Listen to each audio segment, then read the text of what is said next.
Assalamualaikum warahmatullahi wabarakatuh. Alhamdulillah. Ismi Zainal Arifin. Nuridu an nashrah ilaikum jami'an anil maudu an at-tariqatul sam'iyah asy-syafahiyah.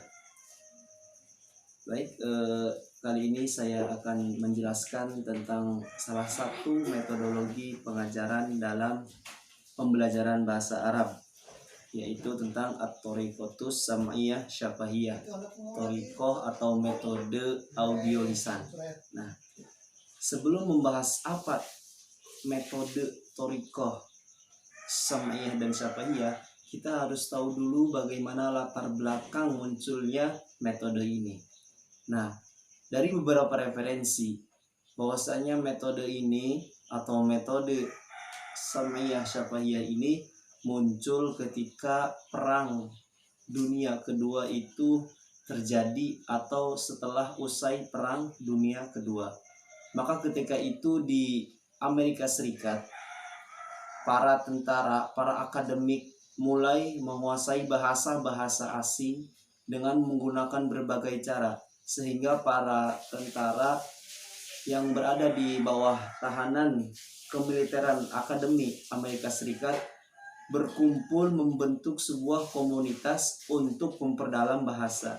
Nah, dari situlah muncullah metode audio lisan. Nah, komunikasi antar negara pada waktu itu memang sangat diperlukan, sehingga antara negara yang satu dengan negara yang lain harus betul-betul bisa memahami apa yang ia sampaikan dan apa yang mereka utarakan. Maka adanya metode audio lisan. Nah, setelah itu lalu berkembang dalam studinya pada pertengahan abad ke-20 yang berakhir dengan perkawinan silang atau kerjasama antar sesama negara, sehingga muncullah di beberapa benua seperti benua Asia, Afrika, dan Amerika Serikat. Nah, metode audio lisan ini merupakan metode yang banyak dipakai di Amerika Serikat karena memang awal muncul mulanya metode ini berawal dari Amerika Serikat. Setelah itu fitur-fitur atau karakteristik dari metode audio lisan itu banyak sekali yang diciri khaskan oleh Amerika Serikat. Ada banyak fitur-fitur yang dimiliki oleh thariqatus sam'iyah syafahiyah ini, yaitu diantaranya yang pertama bahwasanya at-tariqatus sam'iyah asy-syafahiyah wa aghraduhu memiliki tujuan. Yang pertama, pendekatan perilaku struktural, di mana bahasa dipandang sebagai perangkat simbol suatu anggota dan merupakan sisi tertulisnya adalah penampilan sekunder. Nah, jadi metode audio lisan ini memandang bahwa bahasa itu adalah merupakan unsur yang sangat betul-betul berharga, sehingga harus dipelajari dengan menggunakan audio dan lisan. Dan tulisan itu merupakan sisi sekundernya. Jadi antara kebutuhan primer dan sekunder itu tidak dapat dipisahkan. Sehingga metode audio lisan ini ketika menggunakan pembelajaran bahasa harus menggunakan audio dan harus menggunakan lisan. Lalu selanjutnya, dalam metode audio lesson ini tentunya ketika diterapkan di kampus-kampus, di sekolah, tentu ada peranan guru, ada peranan siswa, dan ada peran bahan ajar. Sehingga metode ini melihat bahwa bahasa itu merupakan benar-benar keperilakuan, kepribadian seseorang yang dapat mencerminkan apa yang ia utarakan, seperti itu. Nah, lalu selanjutnya dalam situasi ini, metode at-tariqatus sam'iyah syafahiyah menjelaskan bahwasanya peran guru dalam metode ini sangat terbatas. Mengapa demikian? Karena bahan ajar dan buku yang ditentukan serta bahannya itu sudah ditentukan sesuai dengan target-target.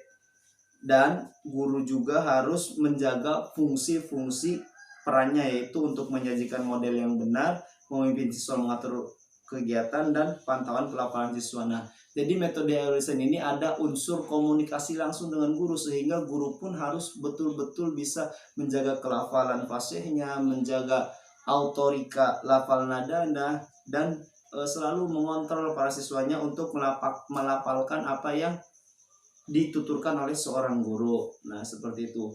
Lalu pekerjaan pembelajar ya tentunya harus mengikuti apa yang diutarakan oleh guru, terus berkreatif sekreatif mungkin agar terus berkembang bahasa itu. Lalu fungsi bahan ajarnya itu sepenuhnya bahan ajar yang digunakan oleh metode audio listen itu berbentuk atau tertuju pada bahan ajar sehingga patokan-patokan dan capaian-capaiannya itu sudah jelas ada di bahan ajarnya. Terus dalam tutorialnya dalam prakteknya ketika guru menggunakan at-thariqatus sam'iyyah syafahiyah fil fasl di dalam kelas, maka guru harus memiliki atau mengikuti trik-trik yang sudah tertera. Nah, adapun trik-triknya yang pertama yaitu guru harus memasuki kelas terlebih dahulu dengan memberikan pelajaran kepada siswa serta memberikan buku dan terjadwal yang sudah diperbesarkan. Nah, ketika guru sudah memasuki kelas, maka siswa harus mematuhi dan mengikuti serta mengamati apa yang sudah dibawa oleh seorang guru. Nah, ketika guru membawakan teks, membawakan gambar, maka seorang siswa harus bisa mentelaah dan mendeskripsikan dengan al-lughah al-arabiyah, dengan bahasa Arab.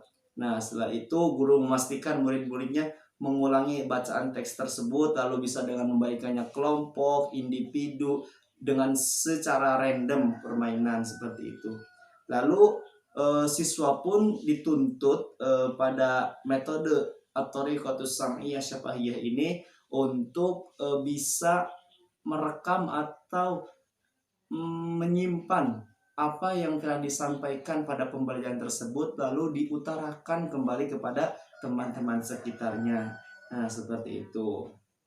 Lalu adapun beberapa keuntungan dan beberapa kelemahan, tentunya dari sebuah metode pasti ada sudut baiknya dan ada sudut jeleknya.